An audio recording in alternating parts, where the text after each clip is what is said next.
المصري حقق 2 أفريقيا مع منتخبنا الوطني. دي بطولات أبو تريكة. أبو تريكة سجل مع النادي الأهلي في الدوري 79 هدف، سجل مع الأهلي في دوري أبطال أفريقيا 31 هدف. طبعا أبو تريكة إجمالي أهدافه في البطولات الأفريقية 33 هدف. أهداف أبو تريكة في مباريات القمة بين الأهلي والزمالك، سجل أبو تريكة 13 هدف.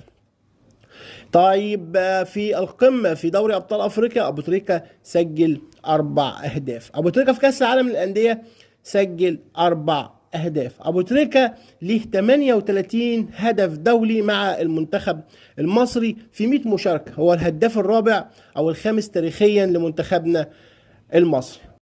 وده كان تقرير سريع عن نجم الكرة المصرية ومعشوق قلوب معظم المصريين ونجم